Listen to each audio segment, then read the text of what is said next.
Film घर घर की कहानी एक पूरे समाज की कहानी है। अब पहली नज़र में लगता है कि केवल ये बच्चों के हिसाब से बनाई गई है, पर ऐसा नहीं है। इसमें समाज के लगभग हर वर्ग को रिप्रेजेंट किया हुआ है।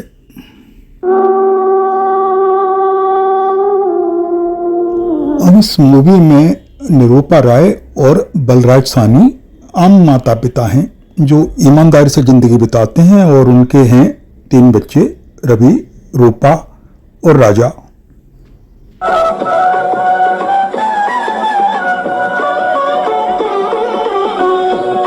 बलराज साहनी एक ईमानदार सरकारी ऑफिसर हैं और सैलरी भी अच्छी है, 600 रुपये, 600-700 के बीच सैलरी है। पर बढ़ती महंगाई में और बच्चों की आधुनिक एजुकेशन में उनका खर्चा वैसा नहीं चल पाता जैसा बच्चे चाहते हैं। अब उनके सबऑर्डिनेट बेईमान हैं और उनकी ज़िंदगी बड़े आराम से गुजरती है।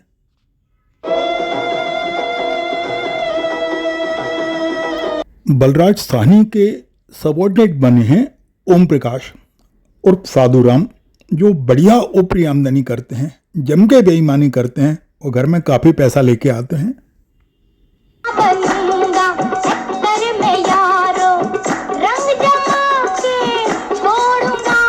युवा वर्ग को प्रतिनिधित्व देने के लिए नायिका भारती और नायक राकेश रोशन को रखा हुआ है, जो आपस में प्रेम करते हैं, और नायिका भारती ओम प्रकाश उर्फ साधु राम की भतीजी हैं।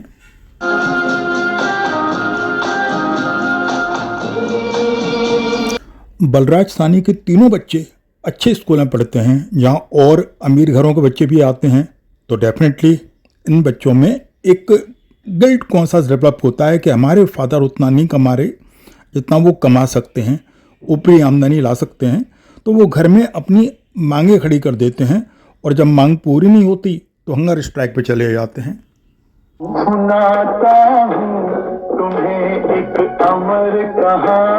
अब माँ बाप के लिए एक परेशानी खड़ी हो जाती है। दोनों ही बच्चों को समझाते हैं, पर बच्चे किसी भी कीमत पर बात मानने को तैयार नहीं होते, और अंत में पिता एक फैसला करते हैं, और वो फैसला था कि वो बच्चों को घर का खर्चा चलाने का मौका देते हैं, जिससे कि बच्चे पैसे की कीमत समझ सकें और जान सकें कि माता पिता की मजबूरी क्या है। पिता के लिए जिसमें दी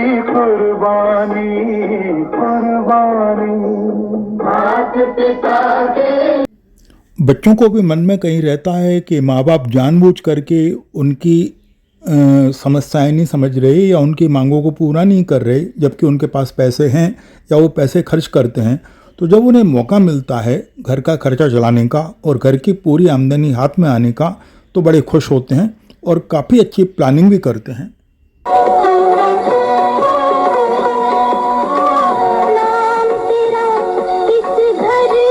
लेकिन बच्चे तो बच्चे ही होते हैं, अभी मैच्योर नहीं थे, तो उन्हें नहीं मालूम था कि घर का खर्चा कैसे चलाया जाता है। वो प्लानिंग करते हैं और काफ़ी कोशिश भी करते हैं कि अब कुछ पैसा बच जाए और उनकी मांगें पूरी हो जाएं या वो अपनी मांगों को पूरा कर सकें। लेकिन 600-700 में वो सारी बातें नहीं बन पाती।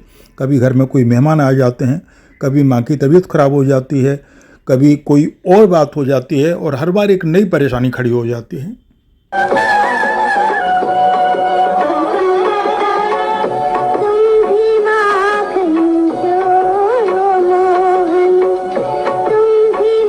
सबसे ज़्यादा दुख का क्षण जब आता है जब बच्चे कुछ पैसा बचाने में सफल हो जाते हैं, लेकिन अचानक ही माँ की तबीयत खराब हो जाती है और वो पैसा डॉक्टर के भेंट चढ़ जाता है। कभी पैसा बचता है तो घर में मेहमान आ जाते हैं और मेहमान की खातिरदारी करने में पैसा खर्च हो जाता है, और बच्चों को धीरे धीरे एहसास होने लगता है कि पिता की मजबूरी क्या थी।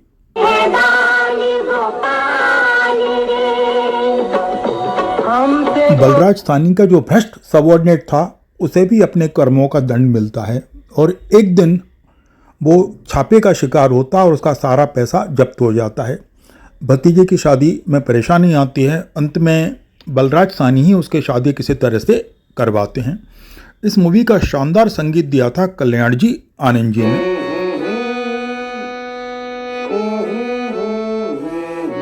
मूवी का डायरेक्शन किया था टी प्रकाश राव और प्रोड्यूस किया था बी नागी रेड्डी ने, जिन्होंने इस टाइप की अनेक सुंदर हिंदी फिल्मों की रचना की है।